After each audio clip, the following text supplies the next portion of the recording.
2025 में चुनाव में हमारे एक कार्यकर्ता एनडीए को जिताने का काम। पूरा दलित समाज एकजुट हो गया है, आज वो ताकत आप लोगों ने दिखा दी। जी जी, हम लोग और मुस्तैदी से और उनके लिए काम करेंगे, उनकी विचारधारा को आगे बढ़ाएंगे। अब ये माना जाएगा कि 2025 चुनाव के लिए बिगुल फूका जा चुका है। बिहार की जनता मांझी जी के साथ है, देश की जनता मांझी जी के साथ है।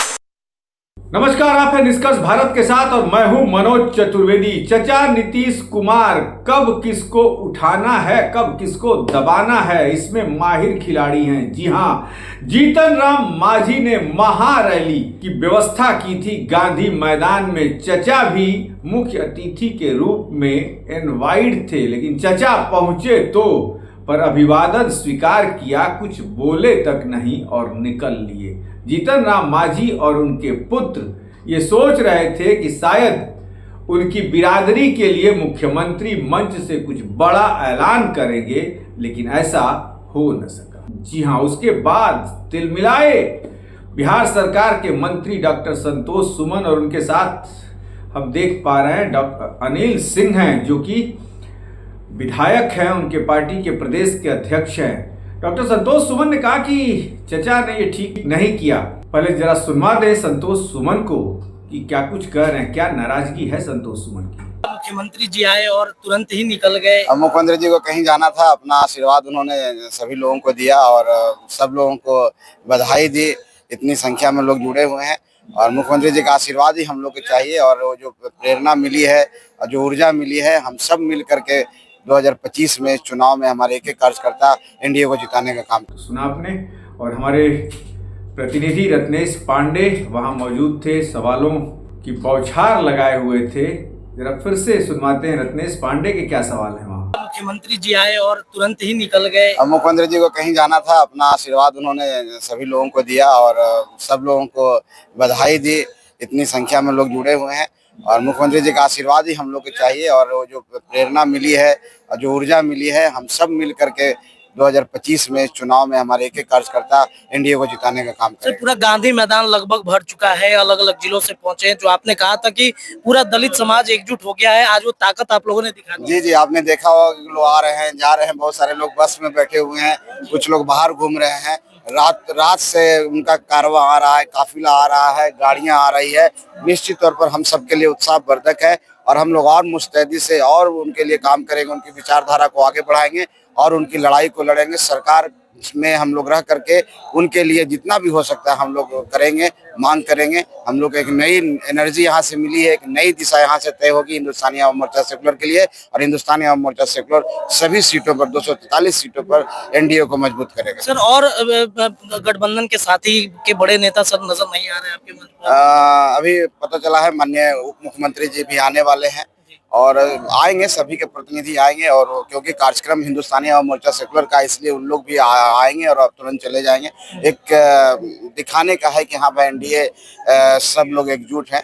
तो अभी जैसा पता चला है कि माननीय उप मुख्यमंत्री जी भी आ रहे हैं, उन्हीं के लिए हम लोग यहाँ पर खड़े हैं। सर, क्या यहाँ से संदेश दिया जाएगा? आज का दिन बेहद खास है। अब ये माना जाएगा कि 2025 चुनाव के लिए बिगुल फूका जा चुका है हिंदुस्तानी आवाम मोर्चा की तरफ से। देखिए, हिंदुस्तानी आवाम मोर्चा सेकुलर हर स्तर पर तैयारी कर रहा है और निश्चित तौर पर ये जो आज का जुटान है, दलित एकता का परिचय है, गरीब एकता का परिचय है, गरीब की जागरूकता का परिचय है, गरीब की आवाज का परिचय है।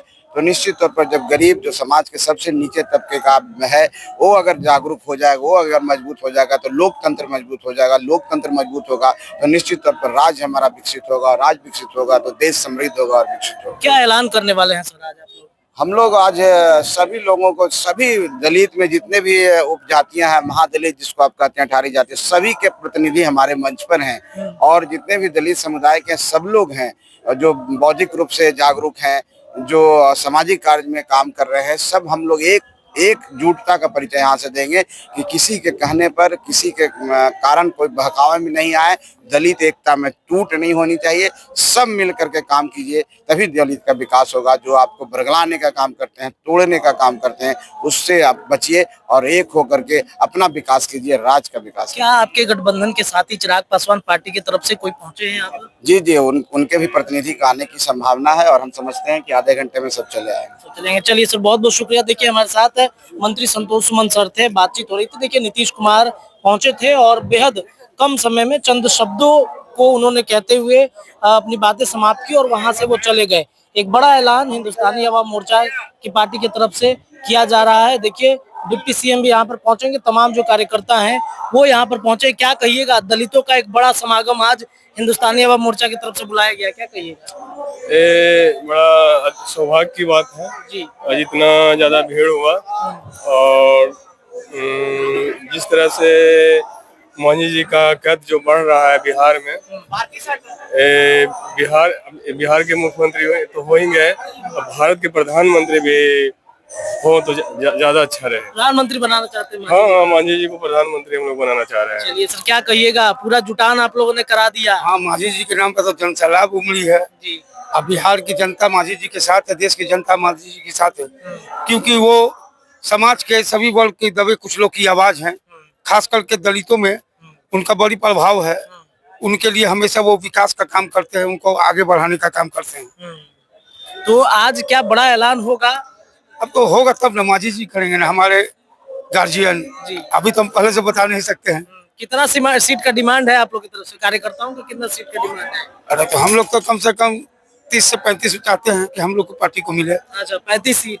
तो हम लोग चाहते हैं कार्यकर्ता होने के नाते। अच्छा, ये बताइए कि आपके गठबंधन के साथी हैं चिराग पासवान, अभी तक पहुंचे नहीं है।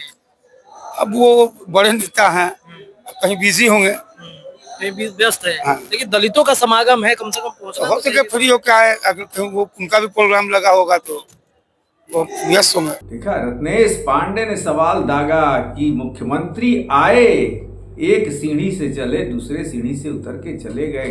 अब चचा को रात की नींद तो खराब करनी ही पड़ेगी, क्योंकि जीतन राम मांझी बड़े गर्म हैं।